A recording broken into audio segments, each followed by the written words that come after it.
ಎಲ್ಲರಿಗೂ ನಮಸ್ಕಾರ. ಹಿಂದುತ್ವ ದರ್ಶನಕ್ಕೆ ಸ್ವಾಗತ. ನನ್ನ ಹೆಸರು ಸ್ಫೂರ್ತಿ ಮಸೂತಿ. ಈ ಒಂದು ಯೂಟ್ಯೂಬ್ ಚಾನಲ್ ನೇಮ್ ನೋಡಿದ ತಕ್ಷಣ ಇಲ್ಲಾಂದರೆ ಕೇಳಿದ ತಕ್ಷಣ ನಿಮಗೆ ಅನಿಸ್ಬೋದು ಏನು ಇವರು ಆಧ್ಯಾತ್ಮಿಕದ ಬಗ್ಗೆ ಜಾಸ್ತಿ ಹೇಳ್ತಾರೆ ಅಂತ. ಅದು ನಿಜಾನೇ.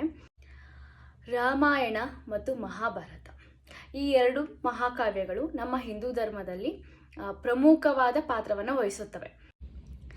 ರಾಮಾಯಣದಲ್ಲಿ ಶ್ರೀರಾಮನ ಅಸ್ತಿತ್ವವನ್ನು ಕಾಣಬಹುದು, ಹಾಗೆ ಮಹಾಭಾರತದಲ್ಲಿ ಶ್ರೀಕೃಷ್ಣನ ಅಸ್ತಿತ್ವವನ್ನು ಕಾಣಬಹುದು. ಸೊ ಇವೆರಡು ಅವತಾರಗಳು ಶ್ರೀ ವಿಷ್ಣುವಿನ ಅವತಾರಗಳೇ. ಈ ಎರಡು ಮಹಾಕಾವ್ಯಗಳ ನಡುವೆ ಏನು ಡಿಫ್ರೆನ್ಸು, ಅಂತರ ಏನಂದರೆ, ರಾಮಾಯಣ ಏನು ಮಾಡಬೇಕು ಅನ್ನೋದನ್ನು ಹೇಳುತ್ತೆ, ಮಹಾಭಾರತ ಏನು ಮಾಡಬಾರ್ದು ಅನ್ನೋದನ್ನು ಹೇಳುತ್ತೆ.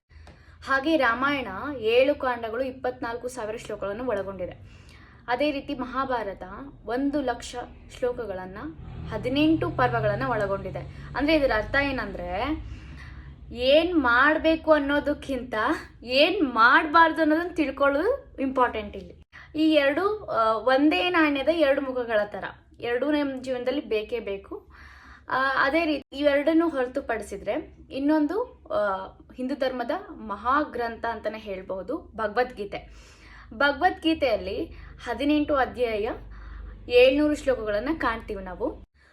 ಇದು ಜೀವನವನ್ನು ಯಾವ ರೀತಿ ನಡೆಸಬೇಕು, ಯಾವ ಹಾದಿಯಲ್ಲಿ ತಗೊಂಡು ಹೋಗಬೇಕು, ಧರ್ಮದ ದಾರಿಯಲ್ಲಿ ನಡಿಬೇಕು ಅನ್ನೋದನ್ನು ಹೇಳುತ್ತೆ. ಹಾಗೆ ಇದು ಪ್ರತಿಯೊಬ್ಬರ ಜೀವನದಲ್ಲಿ ಬರುವಂಥ ಸಮಸ್ಯೆಗಳಿಗೆ ಒಂದು ಪರಿಹಾರ ಸೂಚಿಸುತ್ತೆ. ಹಾಗೆ ಪ್ರಶ್ನೆಗಳಿಗೆ ಉತ್ತರವನ್ನು ನೀಡುವ ಒಂದು ದಿವ್ಯೌಷಧ ಅಂತಲೇ ಕರೀಬಹುದು. ಈ ಭಗವದ್ಗೀತೆನ ಸರಿಯಾಗಿ ಅರ್ಥ ಮಾಡಿಕೊಂಡು ನಮ್ಮ ಜೀವನದಲ್ಲಿ ಅಳವಡಿಸ್ಕೊಂಡು ಹೋದರೆ ಉತ್ತಮವಾದ ನೆಮ್ಮದಿಯುತವಾದ ಒಂದು ಜೀವನ ನಡೆಸಬಹುದು ಅನ್ನೋದು ನನ್ನ ಅಭಿಪ್ರಾಯ.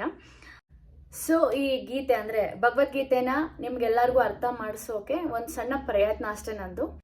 ನಾಳೆಯಿಂದ ಈ ನನ್ನ ಯೂಟ್ಯೂಬ್ ಚಾನಲ್ನಲ್ಲಿ ಭಗವದ್ಗೀತೆಯ ಶ್ಲೋಕಗಳನ್ನು ಅರ್ಥ ಸಮೇತವಾಗಿ ತಿಳಿಸ್ತೀನಿ.